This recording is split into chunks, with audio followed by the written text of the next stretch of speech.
Hello, Namaskar. This is Firstpost and you're watching Vantage with me, Palki Sharma.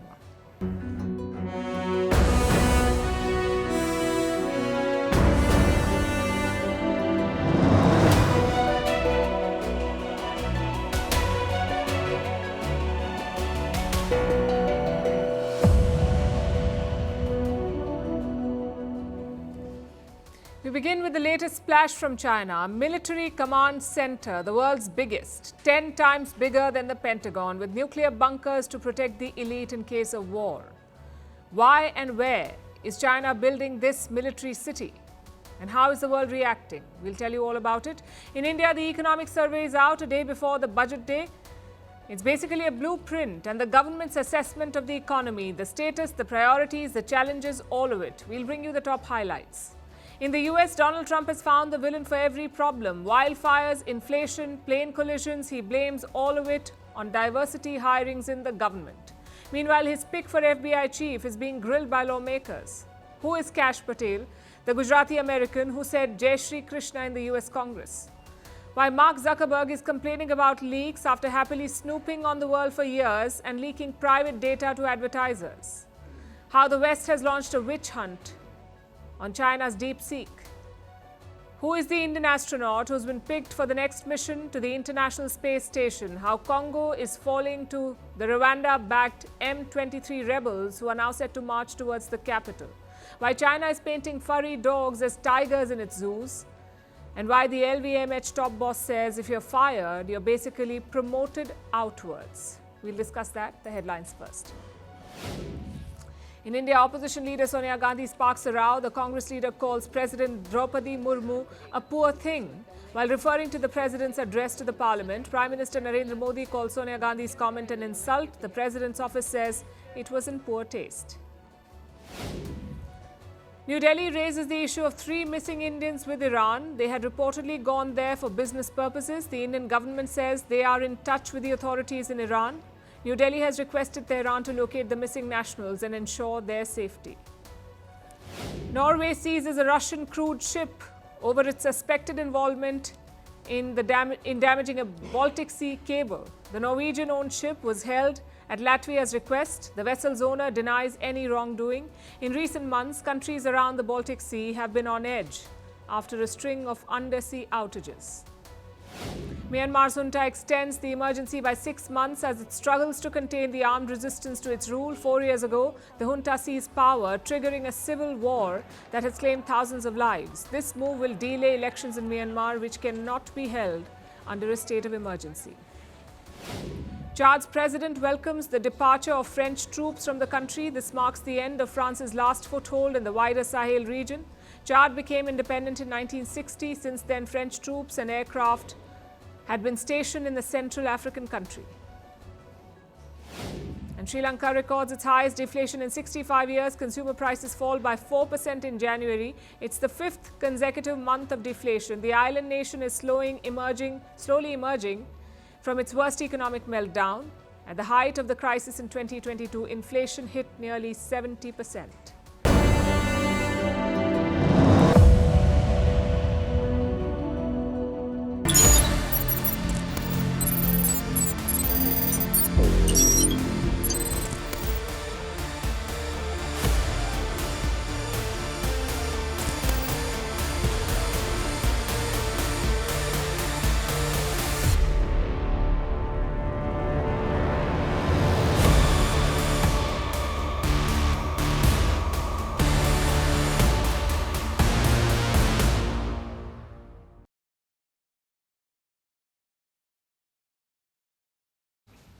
China is preparing for war. It is building an entire city for this purpose, about 30 kilometers southwest of Beijing. A new military complex is coming up.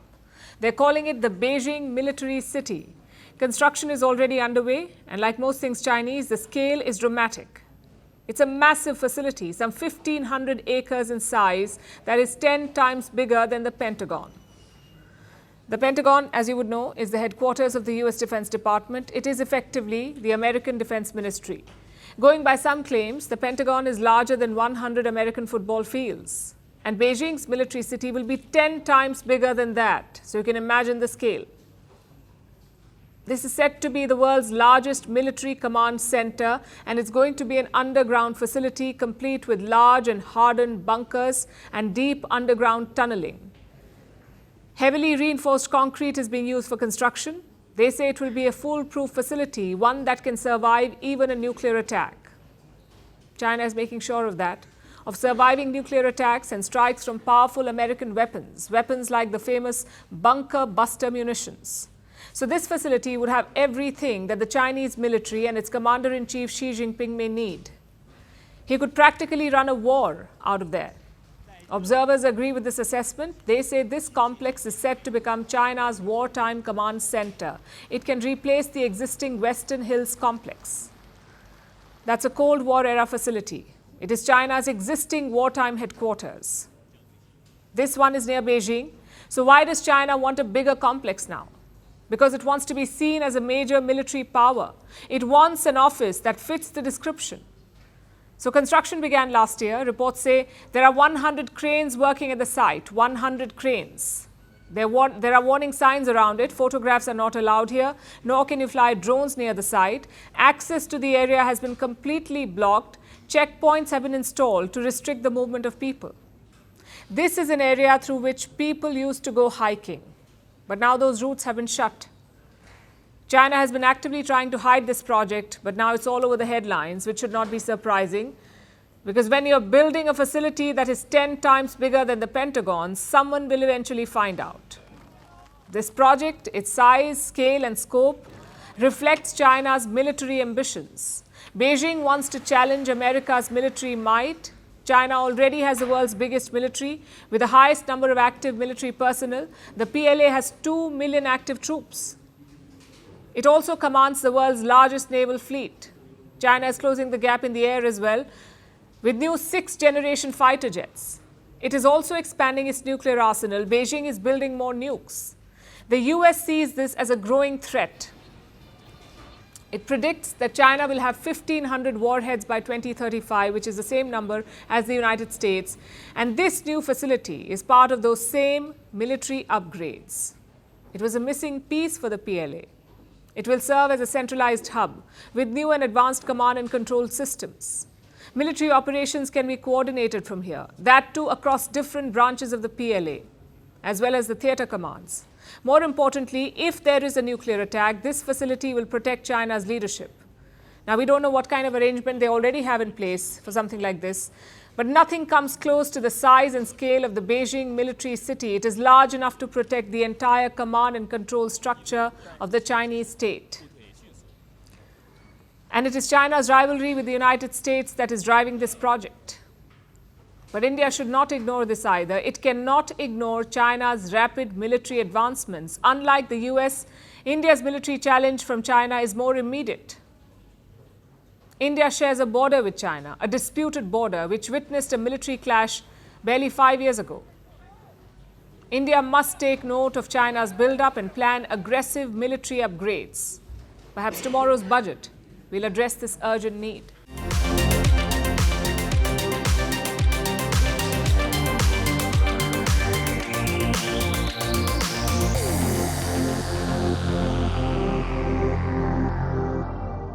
I rise to lay on the table a copy each of the following papers: the Economic Survey 24-25 Statistical Appendix.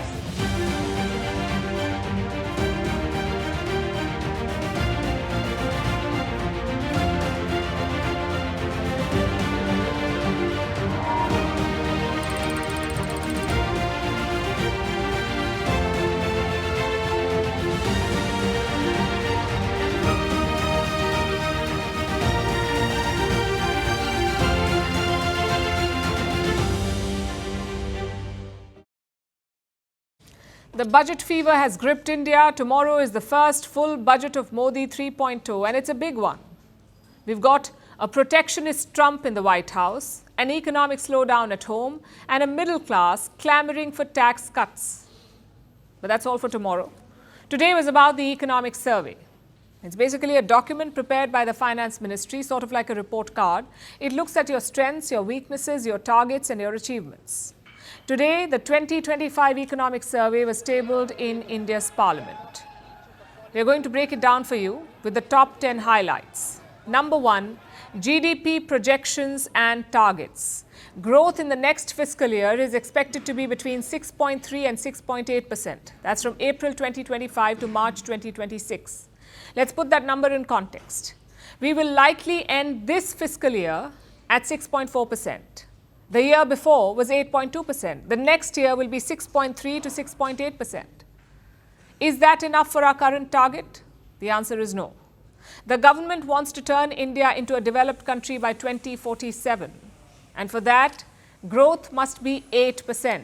You need 8% growth for a decade or two. That's what the economic survey says. Highlight number 2, the status of inflation. Prices are expected to cool in this quarter, especially with the seasonal easing of vegetable prices. Plus, the new harvests will reach the market soon. So overall, inflation is projected to fall. Highlight number 3, the job market. This year's economic survey paints a positive picture. It says unemployment has consistently fallen in India from 6% in 2017-18 to 3.2% in the last fiscal year. But the job is not done yet. India must create 7.85 million non-farm jobs every year. Almost 8 million jobs. Only then can we satisfy this growing population. Highlight number 4 is infrastructure. The government has made big bets on infra projects like roads, tunnels and ports, but the survey says the government alone cannot keep it up. The private sector needs to up its game. Let me quote from what it says. India needs a continued step up of infrastructure investment over the next 2 decades to sustain a high rate of growth. Quite clearly, public sector efforts cannot fully meet these requirements. Private participation should accelerate in many critical infrastructure sectors in many ways. Which brings us to highlight number 5, deregulation and reforms. This talks about removing unnecessary government rules, about unleashing the private sector. Again, let me quote from what the survey says. Getting out of the way and allowing businesses to focus on their core mission is a significant contribution that governments around the country can make to foster innovation and enhance competitiveness. That's a very clear message to the government. Get out of the way. Let the private sector do its thing. Highlight number 6 is artificial intelligence. There's a big chapter dedicated to AI and it strikes a mixed note. The survey admits that AI's impact on India's labour market will be magnified, mainly because our per capita income is low and a lot of our jobs are low skilled. So what is the solution? To transition towards medium or high skilled jobs, those that will not be replaced by AI. If that happens, we could reap a number of benefits. So the economic survey's advice is clear: upskill to protect our job market from artificial intelligence.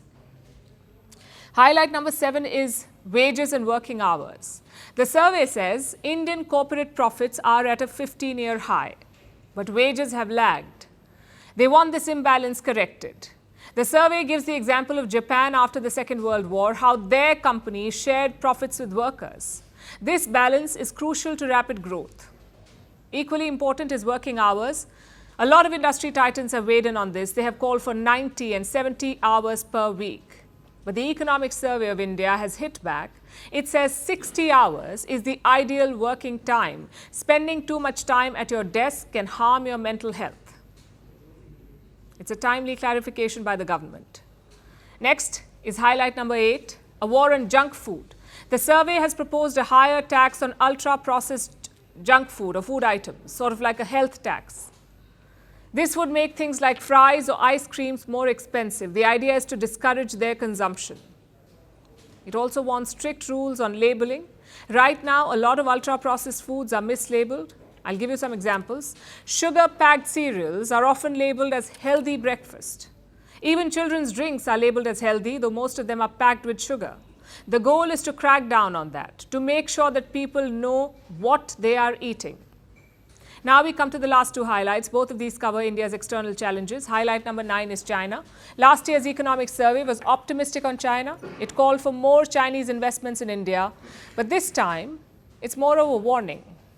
The survey notes that India is dependent on China for key products like solar panels, electric vehicles, and critical minerals. It also flags China's manufacturing prowess. They make up around 45% of global manufacturing. That is more than the US and its allies put together. So the economic survey's message is clear. India needs to diversify its options. Either produce at home or find more sellers elsewhere. Which brings us to the final highlight. A word on Donald Trump's tariffs and rising protectionism. First, we have a list of... Again, it calls for a mixed response. The survey suggests that tariffs should be rationalized. But it also reaffirms the importance of tariffs. It cites the example of the US and Britain in the last centuries. The survey says the US did not catch up with free trade or open markets. They caught up using tariffs. So India should also use this tool, but use it wisely. Those are the big highlights from India's economic survey this year. The biggest takeaway is probably reforms. Reduce the roadblocks, ease the business rules, and unleash the private sector. And make sure you tune into Firstpost for our special budget coverage tomorrow. We'll be tracking the finance minister's speech in the morning, the key announcements, the big policy changes, and the major reactions. Also, don't miss the special budget edition of Vantage at 9 p.m. tomorrow.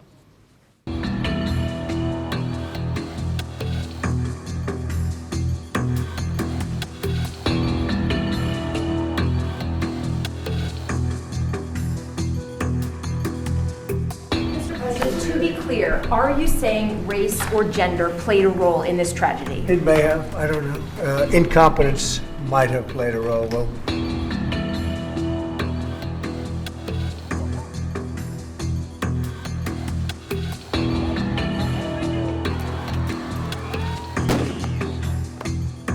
please, go ahead.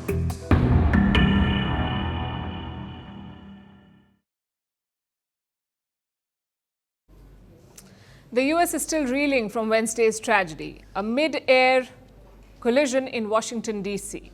It was deadly. We showed you the pictures yesterday. A US military helicopter and a passenger plane crashed into each other. People do not walk out of crashes like that, and that seems to be the case here too. 67 people were on board both the aircraft. 53 bodies have been recovered from the area, but 14 victims are yet to be found. As we speak, the rescue efforts are underway. It is focused on DC's Potomac River. When something like this happens, the first question usually is how? How can a chopper and plane crash? Did they not see each other? Well, officials are investigating that, 2 black boxes from each aircraft, and they have flight data and cockpit recordings. Hopefully that will reveal some details. Meanwhile, President Donald Trump has his own theories. He held a press conference yesterday. It started off on a somber note, but soon he veered into politics. Trump blamed diversity hires for this collision. DEI and the claims that you've made, are you saying this crash was somehow caused and the result of diversity hiring? And what evidence have you seen to support these claims? It just could have been. We have a high standard. We've had a much higher standard than anybody else. And there are things where you have to go by brain power. You have to go by psychological quality. That's why I'm trying to figure out how you can come to the conclusion right now that diversity had something to do with this crash. Because I have common sense, okay? And unfortunately, a lot of people don't. We want brilliant people doing this. This is a major chess game at the highest level. So Trump is blaming DEI, diversity, equity, and inclusion. It's a policy aimed at addressing inequality. The idea is to hire more people from marginalized groups. In the US, that could mean the black community, or the LGBTQ community, or the Native American community. But President Trump opposes this policy. He says it has eroded merit in the US government. Now, there is no proof to back this claim, but DEI has become an ideological issue nowadays. The left supports it, the right opposes it, and Trump is blaming DEI for virtually everything. Look at his social media post on Wednesday. Trump blamed DEI for rising inflation. He said the central bank was too busy with woke ideas, so they forgot to tackle inflation. Before that, it was the Los Angeles wildfire. Trump's ally Elon Musk peddled this theory. He said DEI at the fire department led to a poor response. He said DEI means you die. Some Trump supporters also blamed the LA mayor, a black woman named Karen Bass. They branded her an inefficient DEI hire. Last May, there was another incident. A container ship crashed into a bridge in Baltimore. Again, Republicans blamed DEI because the Baltimore Port Commissioner was a black woman. The strategy is pretty clear. If you blame DEI, you don't have to take any responsibility. Plus, you can defame an opposition policy. It's not just dangerous, it is also a double standard. Trump says people with disabilities are being hired at the aviation regulator. He blamed Joe Biden and Barack Obama for it. But guess who started this policy? It was Trump himself. Back in 2019, he opened the aviation regulator to people with disabilities. And now he's blaming it for the crash. Just classic Trump things. It's almost like a flashback into his first term, especially yesterday's press conference. It was his first after taking office again. That background, that podium, all of it takes you back to the pandemic. Back then, President Trump would give daily press conferences, a mix of fake news, fake science, and rhetoric. And he's not changing that approach, which has left White House stenographers disappointed. These are people who transcribe the president's remarks, and they have a complaint. They say Trump simply won't stop talking. He spoke 22,000 words on Inauguration Day, 22,000 words, and 17,000 when he visited Los Angeles. Now, to put that in context, an average novel is around 70,000 words. Basically, 3 busy days for Donald Trump. Apparently, the White House is looking to hire more people because they cannot keep up with the president, especially after working for Joe Biden for 4 years. With Biden, they probably faced a different challenge, decoding size and gibberish. With Trump, it's probably more about transcribing with a straight face, especially when he says stuff like this. In that process, we identified and stopped $50 million being sent to Gaza to buy condoms for Hamas. 50 million. And you know what's happened to them? They've used them as a method of making bombs. How about that? Just to be clear, there is no basis of this statement. There is no fact here. The US has not spent $50 million on Hamas, but this is the Trump White House. The focus is not on facts, it is on rhetoric.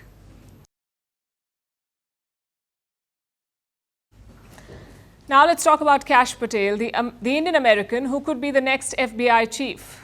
Trump supporters in India are celebrating his nomination.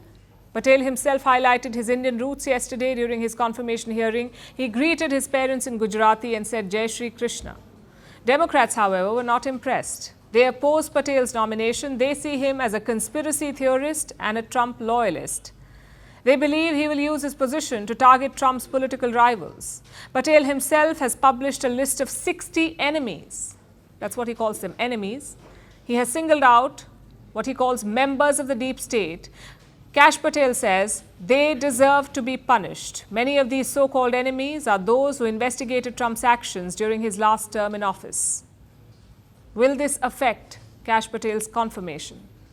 Our next report has more. When Kash Patel walked into the Senate Hall, all eyes were on him.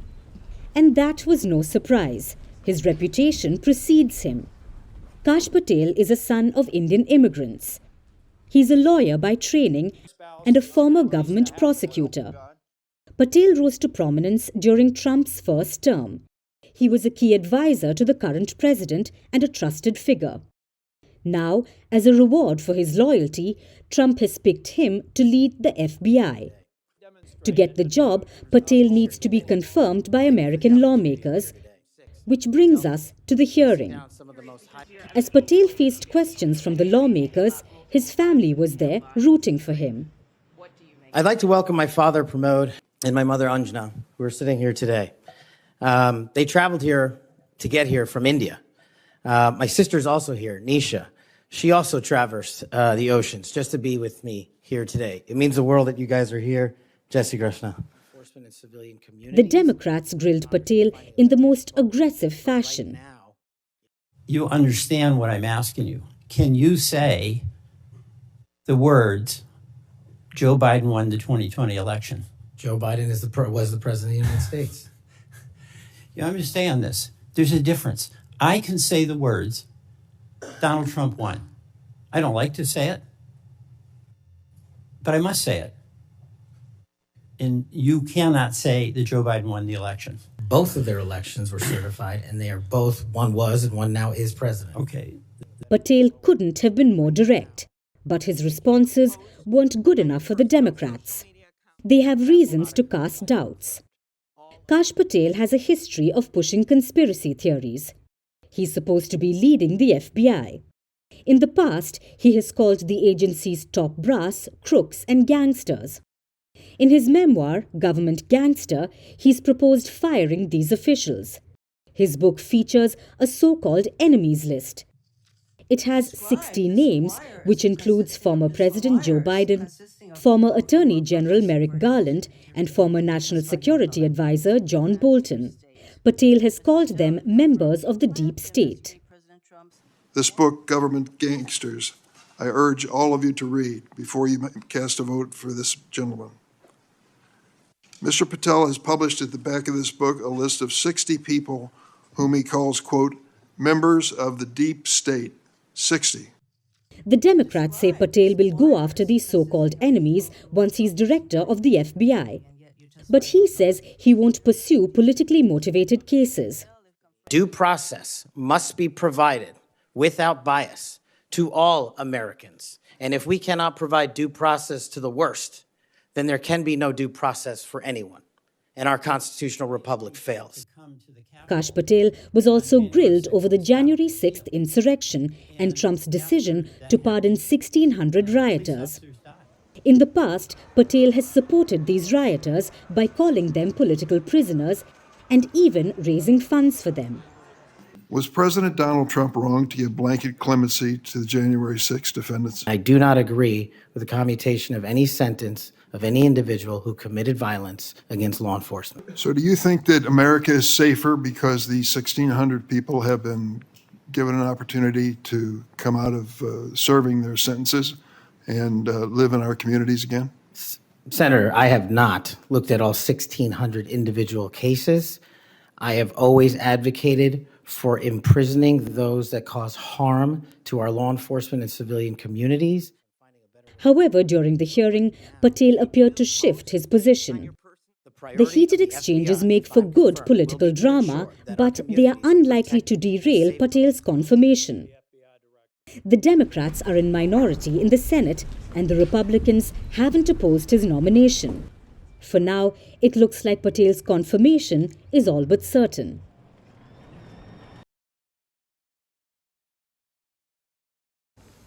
Our next story is about Mark Zuckerberg, the CEO of Meta, the tech giant behind Facebook, Instagram, and WhatsApp.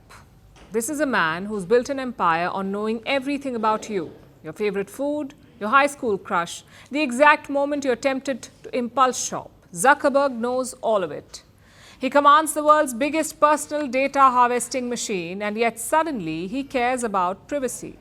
Why? Because this time his own words were leaked.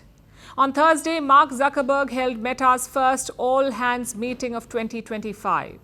Employees submitted questions. Zuckerberg answered all of them. The main themes were the layoffs, the end of DEI at Meta. DEI, as you know, is diversity, equity, and inclusion. Donald Trump has declared war on it, so Meta is scrapping it. Which brings us to the next agenda item, working with President Donald Trump. That was discussed. Zuckerberg's controversial masculine energy comments were also in focus. TikTok's dominance, the benefits of DeepSeek, and even remote work. Mark Zuckerberg addressed all of this. And his message to employees, buckle up. 2025 will be intense. But there's one topic he just wouldn't let go of. Leaks. That's right, Zuckerberg is fed up with people spilling his secrets. Here's what he said, and I have his quote. Everything I say leaks, and it sucks, right? I want to be able to talk about stuff openly, but I'm also trying to, we're trying to build stuff and create value in the world, not destroy value by talking about stuff that inevitably leaks. So to sum it up, Zuckerberg is angry. Everything he says gets leaked. So he decided to address the leaking problem, and ironically, that got leaked too. Meta, of course, was not laughing about it. Shortly after this, the company sent a memo to staff stressing that leaks were a serious issue. that staffers involved would be fired and that Meta would not tolerate this breach of trust. Do you know what's even funnier? That memo got leaked too. It's starting to look like Zuckerberg can control the metaverse, but not his own office. Now, leaks in any company are a big deal. Internal discussions are meant to stay internal. When trust breaks, it creates an atmosphere of paranoia. Who's talking? Who's listening? Who's next? But Meta's leaks are not just office gossip gone rogue. This is about something bigger. Mark Zuckerberg has run Meta in a particular way for years, positioning himself as a liberal tech leader. He's championed inclusivity. He's pushed fact-checking. He played the role of a responsible tech CEO. But since November last year, there's been a complete U-turn, and the reason is Donald Trump. Zuckerberg is now echoing Trump's language, prioritizing business over ideology. And while that may keep Meta safe in a Trump-led America, it is backfiring inside the company. Employees are quietly revolting, and these leaks are their way of fighting back. But beyond company politics, there's a bigger story at play. For years, Meta has tracked users across apps, harvested their personal data, built an advertising empire worth billions of that data. In 2022 alone, Meta raked in nearly $113 billion from ads. It's a business model built on knowing everything about you. And yet here we are. Zuckerberg is now complaining about his privacy being violated. Why? Because no one warned him that even he could be a victim. At best, it is poetic justice. At worst, it's just another day at Meta. And you can see why. Big tech may have our attention, but it does not have our trust. Let me show you the survey of American teens.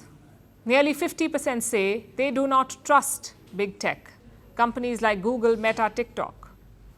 64% young people believe big tech does not care about their mental health. 62% say that companies won't protect their safety. 53% say that these companies are not ethical. So American teens do not trust these tech giants. And can you blame them? When the Meta CEO cannot keep his own secrets safe, what can he do with ours? Also, this is not just about leaks, it's about control. Mark Zuckerberg built a company that knows everything about everyone. But now he's realizing what it feels like. Maybe, just maybe, he'll start to understand why the rest of us have been concerned all along.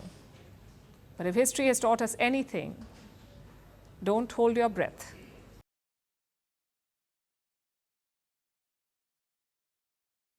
Have you heard of the fable, The Fox and the Grapes? Here's how it goes. A fox spots a bunch of ripe grapes hanging high above. He wants to taste them, so the fox leaps and strives, each time failing to reach the grapes. Agitated, the fox gives up and walks away. He says the grapes are sour anyway, so he doesn't want them. This convenient assumption is meant to make him feel better about his own failing. And now we're seeing this story play out in the world of technology, where China's DeepSeek is a bunch of grapes and the West is the fox. They've been complaining about these sour grapes. First, they questioned DeepSeek's abilities. Then they raised suspicions about surveillance. Some even went on about data privacy and played the ethics card.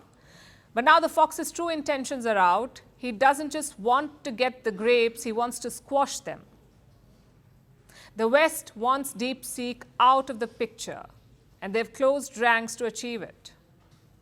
Leading the pack is the United States. It is probing how DeepSeek got NVIDIA chips in the first place. Like we've said before, DeepSeek built its AI models without top-tier hardware, no cutting-edge technology, and yet they delivered. The models were powered by less advanced NVIDIA chips, the H800 chips. They were permitted for sale to China until 2023. After that, the US banned their sale. It also restricted sales of other advanced chips to China. So how did Beijing get them? Washington wants answers. It is digging deep and tracing the supply chain. One possible path is Singapore. The US now wants to know if Chinese companies secured these chips through Singaporean firms. And while this investigation is on, Trump's Commerce Secretary, the Commerce Secretary Pick, is making some big accusations. He says DeepSeek leveraged US chips. that it stole U.S. intellectual property. I do not believe that DeepSeek was done all above board. That's nonsense. Okay? They stole things, they broke in, they've taken our IP. It's got to end. And I'm going to be rigorous in our pursuit of restrictions and enforcing those restrictions to keep us in the lead, because we must stay in the lead. So the US wants restrictions, but someone forgot to CC the Pentagon on this memo. The Pentagon is the US Defense Ministry. Its workers were caught using DeepSeek, and they did it on their work computers, essentially connecting them to Chinese servers. And this continued for 2 whole days. When the Pentagon found out, they banned the use of DeepSeek, but the damage could already be done. Ironic, right? Maybe the real threat to US security is not Chinese AI, maybe it is the US itself. And while Washington is mulling curbs, Italy has gone a step ahead and banned it. The app is not available on app stores in Italy. They're citing privacy concerns. Italy's data watchdog is concerned about the private data of citizens. It wasn't convinced by DeepSeek's policies, hence the ban. The app can still be accessed in the country, though, using VPNs, that's virtual private networks.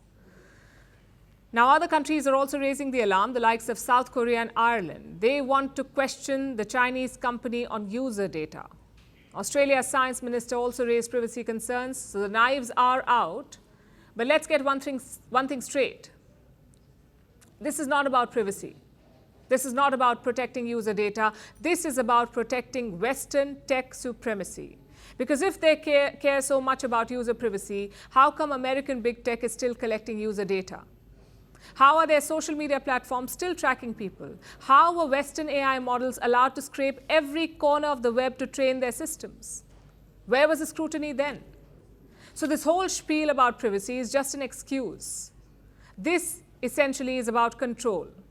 The West cannot accept the fact that China outsmarted them. First they dismissed it, now they want to destroy it. Will DeepSeek survive this pressure? Or will it be the next sour grape crushed by global politics? One thing's for sure, the AI battle has only begun, and this time the fox is not walking away from the bunch of grapes, it is coming for the entire vine.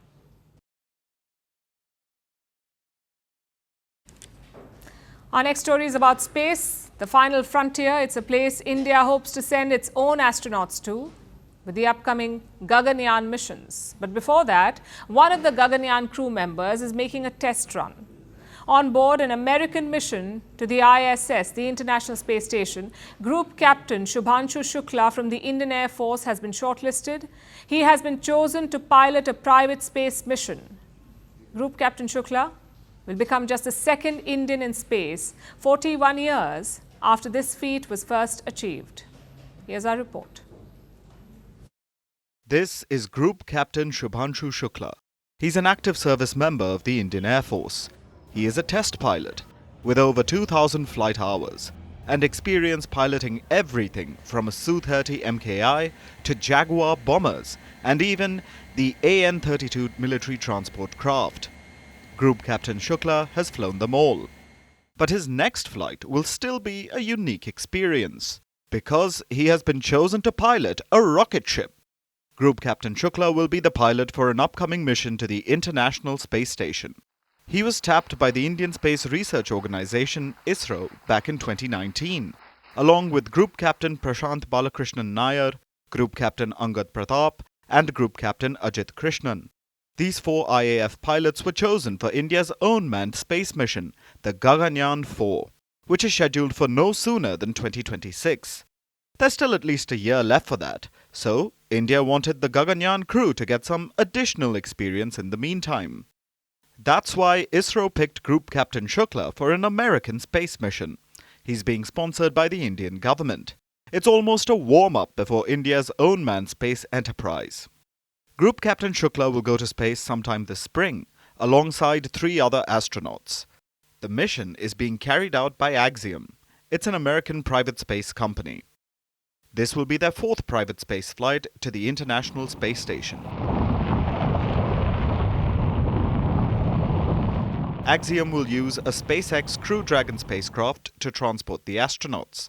They will be launched on a SpaceX Falcon 9 rocket. The astronauts are expected to spend 14 days aboard the ISS. The crew had a press conference yesterday. They outlined what they would be doing. Group Captain Shukla will pilot the craft, but once they get to the station, he said he has his own agenda as well. To capture his experiences on board the ISS through pictures and videos, and share them with all the Bharatvasis back home. He said that his mission was also the journey of 1.4 billion people. I'm not at liberty to give out all the information right now, but I can assure you that we will have a lot of stuff that will represent the regions in particular and India in general, which I will be taking up to the station. That would be honoring my country. The mission commander is an American astronaut, Peggy Whitson. She holds the record for the most time spent in space by a woman and by any American. The other two crew members are mission specialists from Hungary and from Poland. The two specialists share something in common with Group Captain Shukla. They are also just the second people from their countries going to space. India, Poland and Hungary all sent one astronaut into space back in the 1970s and 80s. But that's it. All three nations haven't returned since. Now, after more than 40 years, all three nations will have their second spacefarers. Group Captain Shukla is 39 years old. He was born the year after India sent its first astronaut to space. Or perhaps we should say cosmonaut. The first Indian in space was Wing Commander Kash Sharma. He went to space in a Soyuz T space capsule, courtesy the Soviet Union. The 1984 Soyuz T-11 mission was the first time an Indian citizen reached the stars.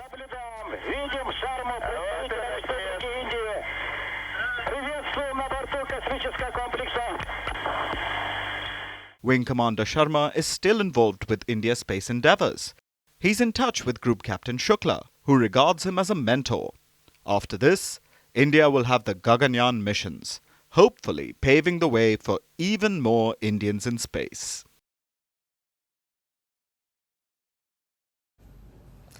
Now let's turn to Africa, to the conflict in the Democratic Republic of the Congo. This week, the M23 rebel group took over the city of Goma. It's the capital of the DRC's mineral-rich North Kivu province. Since it's an active conflict zone, casualty numbers have been hard to come by. The World Health Organization says that 45 people have been killed and more than 2,000 have been injured over the past week, but the real figures could be much higher. Hospitals in the region have been overwhelmed by the number of injured. The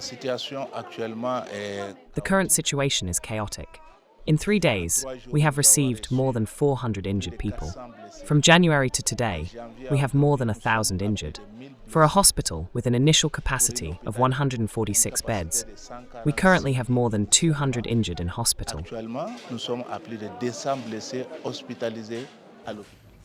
M23 is consolidating its hold on Goma. After 2 days of street fighting, traffic is being seen on the roads. Shops are open again, but the unease is evident. The people who control the city now have allowed for normalcy to return. That is why you see a lot of activity all around from everyone. They have told us to return back to business, and we have followed their instructions. Despite the order to get things going again, problems persist. Thousands have been displaced. Goma does not have water and electricity. People are resorting to taking water from the nearby Lake Kivu, carrying it back in jerry cans. The situation is not good, and we are suffering a lot because of the lack of water. Since the war started, everything has been cut off. The water has been cut off. No electricity, no water. We come too far to get water here at the lake. If there's a possibility that those who are already in the city could help us get water, that would help. Goma always had it tough. It has been in the middle of a conflict zone for decades. The M23 rebels had actually captured the city before, back in 2012, but they had withdrawn after a few days. This time they plan to stay. The rebel group is casting itself as a liberation force. We found a wounded city, a city of greats, traumatized, fearful, a chaotic situation that has been ongoing for years, caused by the cowardice and recklessness of the illegitimate and incompetent regime.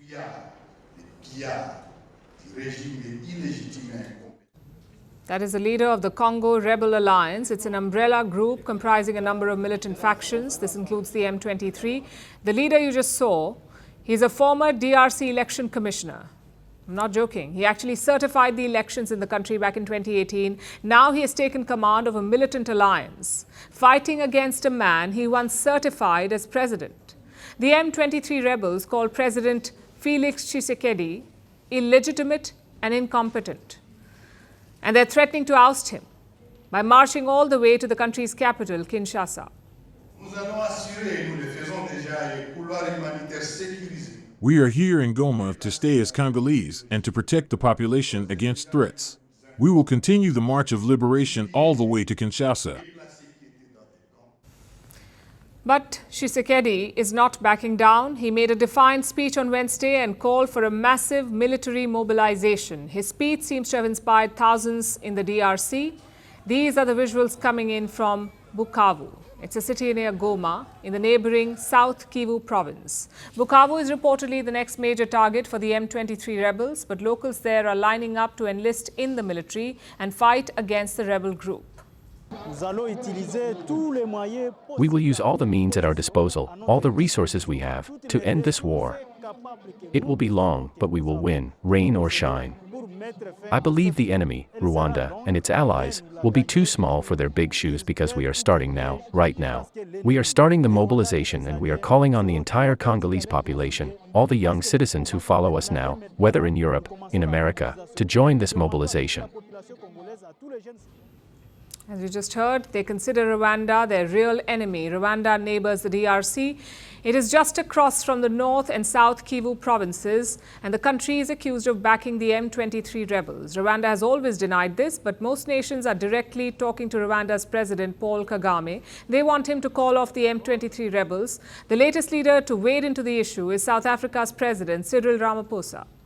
South African peacekeepers are stationed in the DRC. At least 13 of them have been killed amid the fighting. President Ramaphosa declared this on social media. His post was not taken well by Paul Kagame. The Rwandan president put up this response. His last point looks like a threat. This is what he said, and I'm quoting.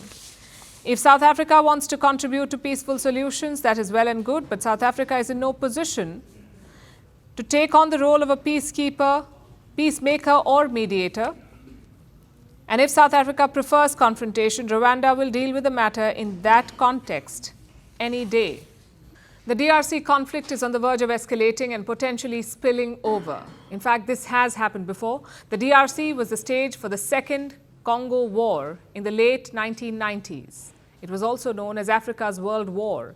Multiple neighboring armies fought inside what is now the DRC, and the legacy of that war is the state of the DRC and Goma today. The last thing we need is a repeat of that brutal conflict.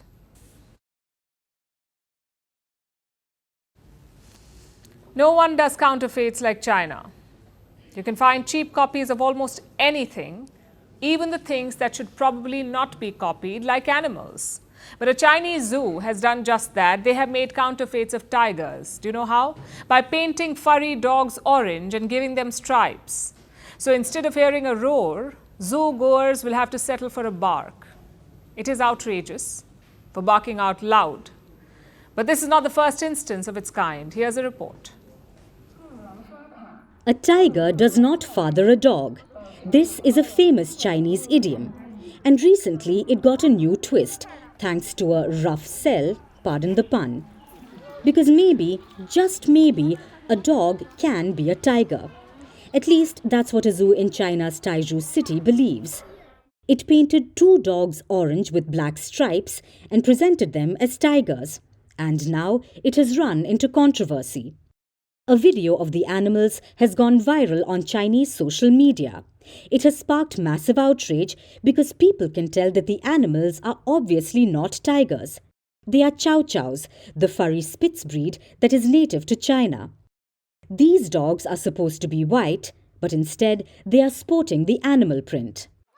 After the massive backlash, the zoo has apologized. It also claims to have marketed the animals as dog tigers and not tiger tigers. So apparently, that's good enough. But this isn't the first instance of this bizarre creativity. A number of Chinese zoos are caught up in fake animal scandals, and somehow chow chows are almost always at the center of it. In September last year, a zoo in Guangdong province paraded 2 dogs as pandas. It painted black spots on the dogs. After relentless quizzing by local media, it was forced to admit that the pandas were in fact dogs. Before that, in the month of May, a zoo in Jiangsu province sparked fury. It too dyed small chow chow dogs to look like pandas. Clearly, some dogs are born to be guards, some are born to be lap dogs, but it seems Chinese chow chows are meant to be counterfeits. Well, that's just China being China, and for the most part, this is quite funny.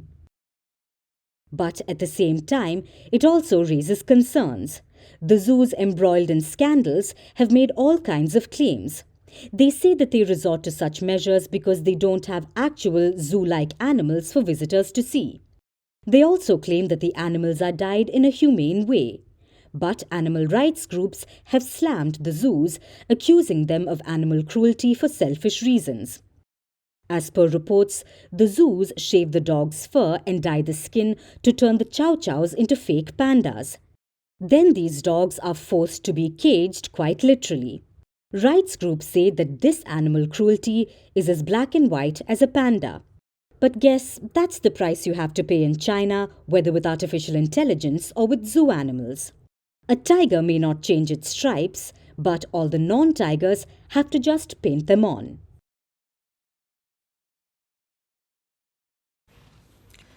Louis Vuitton, Dior, Fendi, Tiffany & Co. You must have heard of these brands. They all belong to LVMH. That's the parent company. It's a luxury conglomerate. And it is run by this man, Bernard Arnault. He is the CEO of LVMH. He is the world's 5th richest man, and this is his net worth, $190 billion. We'll come back to that later, but first, let's talk about his recent call. This week, the world's 5th richest person got on a call with the world's 3rd richest person, Meta CEO Mark Zuckerberg, and the two men discussed layoffs. You see, recently Meta announced plans to lay off 5% employees, that's roughly 3,600 people, whom Zuckerberg calls low performers. They will be fired soon. Arnault reacted to this. He said that the people getting laid off are actually, and I'm quoting, being promoted outwards. That's what he said. Promoted outwards. Remember, this is the LVMH top boss. He's talking about people losing their livelihoods in an instant. And he's calling this turn of fate an outward promotion.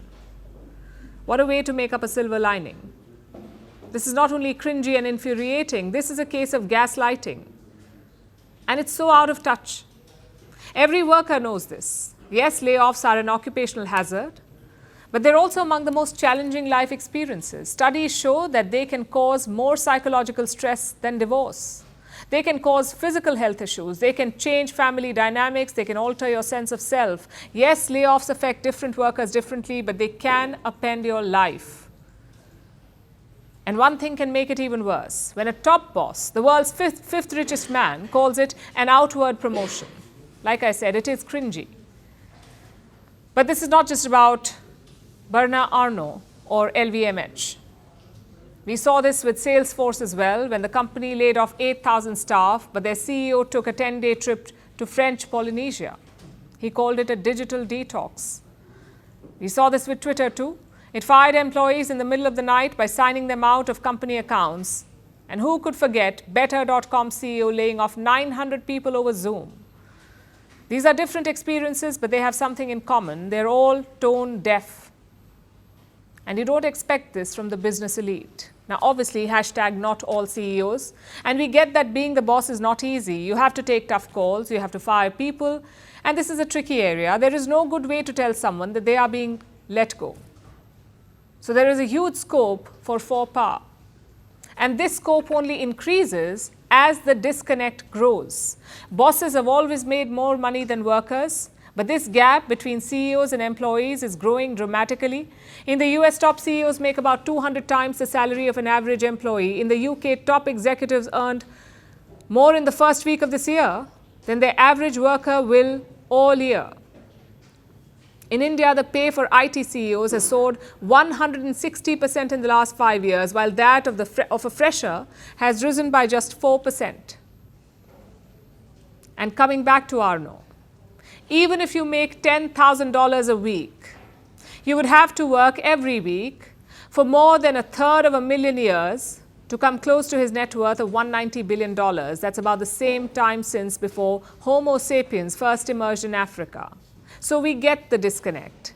But this does not stop people from feeling the pinch. When you relate a layoff to a promotion, or when you dangle the layoff carrot to get what you want, Starbucks did it recently.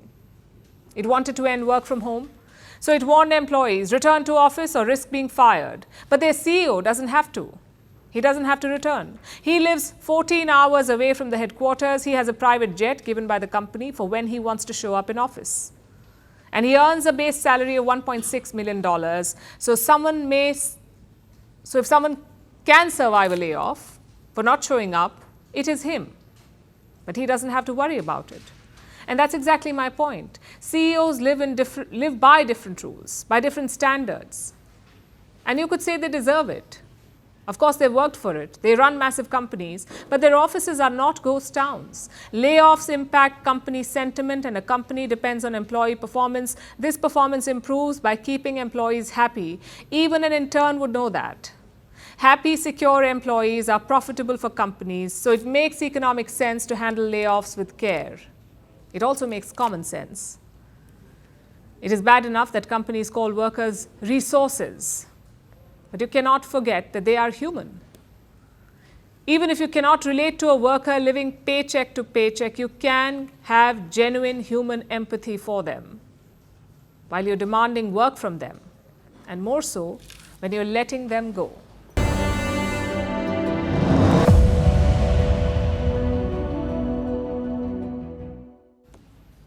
Are you ready for tomorrow's budget? If not, just memorize these 3 words: tax, GDP, inflation. Just throw them around in your tweets and comments. It's what most people do on social media nowadays. They become finance experts in budget season. But for the middle class, it's all about expectations, hoping for that elusive tax cut. Hundreds of millions of Indians will be waiting for that announcement tomorrow. Actually, scratch that. Only 2% Indians pay income tax anyway, so more like 20 million people, not hundreds of millions. Nonetheless, the expectations are huge, and so is the meme fest.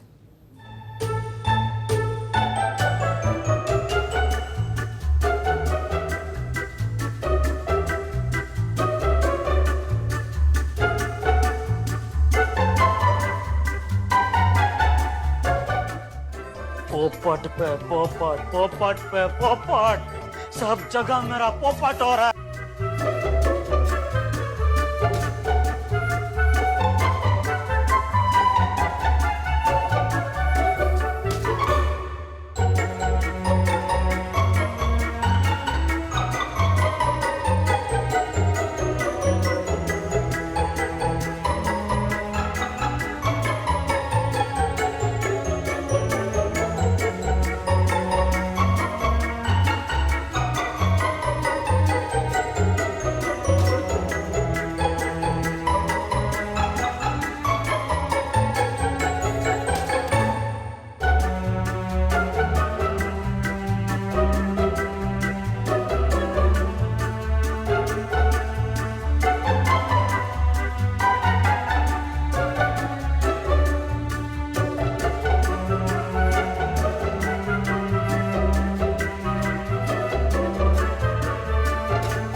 And now it's time for Vantage Shots, images that tell the story. Thousands welcome freed Palestinian prisoners in Ramallah. Thousands of protesters clash with the police as the Istanbul mayor gets questioned in court amid a crackdown on Turkish opposition. And North Koreans mark the Lunar New Year with floral tributes. Finally, we're taking you back in history. On this day in 1990, the first McDonald's opened in the Soviet Union. Hundreds lined up to try the Big Mac for the first time. Around 30,000 were served on the first day. It was a sign of the opening up of the Soviet Union. But 32 years later, in 2022, McDonald's left the country after the Russian invasion of Ukraine. We're leaving you on that note. Thank you for watching. We'll see you tomorrow for our special budget edition of Vantage.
Tune into Firstpost for our special budget coverage tomorrow. We'll be tracking the finance minister's speech in the morning, the key announcements, the big policy changes and the major reactions. Also, don't miss the special budget edition of Vantage at 9 p.m. tomorrow.